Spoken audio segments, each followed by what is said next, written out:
প্রিয় শিক্ষার্থী, আসসালামু আলাইকুম। আজকের ক্লাসে তোমাদের গণিত বইয়ে 7 পাতায় যে অঙ্কগুলো আছে সেই অঙ্কগুলো সমাধান করব।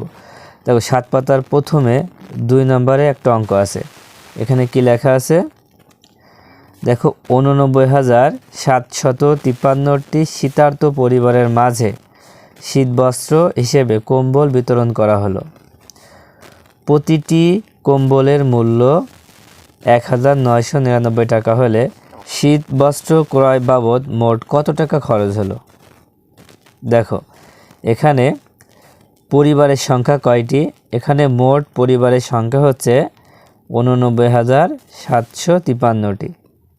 ঠিক আছে, পরিবারের সংখ্যা হচ্ছে 89,753টি। যদি একটি কম্বলের মূল্য 1,999 টাকা হয়, তাহলে এতটি কম্বলের মূল্য কত টাকা হবে?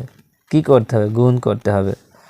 তোমরা প্রথমেই লিখবা যে একটি কম্বলের মূল্য, একটি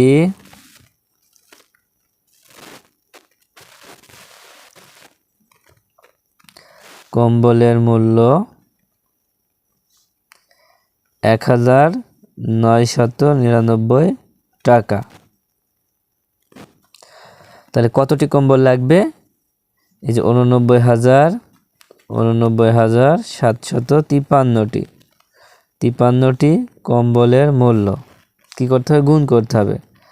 তাই লিখব 8,9,7,5,3 গুণ 1,999 টাকা।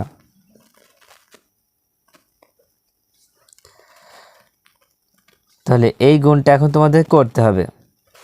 তাহলে কত হলো দেখো, এটা লিখে দিব। 17,94 15,247 টাকা। 89,753টি পরিবারকে যদি একটি করে কম্বল দিই, তাহলে আমাদের লাগবে দেখো অনেক বেশি টাকা, তাই না? অনেক টাকা। একক, দশক, শতক, হাজার, অযুত, লক্ষ, নিযুত, কোটি।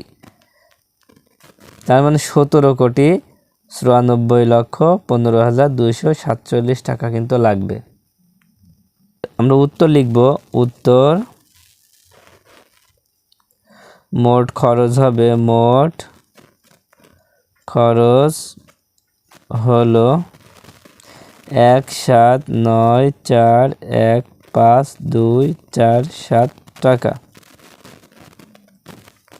আচ্ছা, এবার নিচে দেখো আরেকটা অঙ্ক দেওয়া আছে যে 12,100 গুণ 475 বলছে দিয়ে একটি গাণিতিক গল্প তৈরি করে সমাধান করি। একটা গাণিতিক গল্প তৈরি করতে হবে। তো গাণিতিক গল্পটা কিভাবে তৈরি করবা?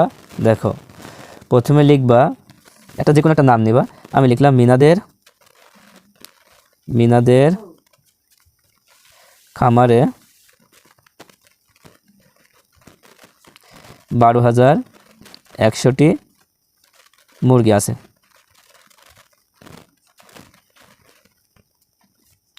প্রতিটি মুরগির দাম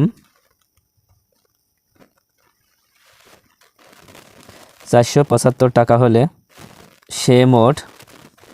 সে মোট কত টাকার মুরগি বিক্রয় করবে? এই যে একটা গল্প হয়ে গেল।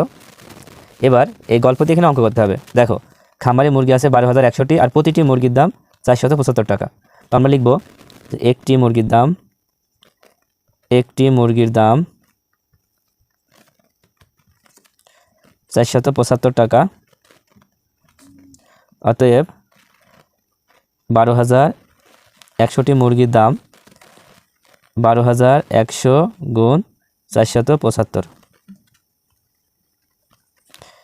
দেখো আমরা খুব সহজেই গুণটা করবো। শূন্যটাকে আমরা আলাদা করে ফেললাম।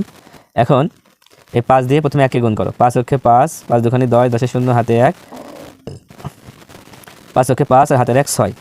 তাহলে কত হলো? 605। এবার একটা শূন্য দিলাম। এবার 7 দিয়ে গুণ করো। 7 অক্ষে 7, 7 দুখানি 14, 4 হাতে 1, 7 অক্ষে 7 আর 1 হচ্ছে 8। এবার 4 দিয়ে যখন করবো তখন এখানে 2টা শূন্য দিব, তোমরা তো জানোই। এবার 4 অক্ষে 4, 4 দুখানি 8, 4 অক্ষে 4। এবার দাগ দিয়ে দিলাম। এবার যোগ করো 5, 7, 4 4 8, 8 6 14, 14 4 হাতে 1, 8 8 16 1 17, 17 7 হাতে 1, সেই 1 4 সাথে যোগ করলে 5। আর এখানে যে দুইটা শূন্য আছে, দুইটা শূন্য নামাই দিলাম। তাহলে কত হলো? এখানে যা হলো এটা হবে উত্তর।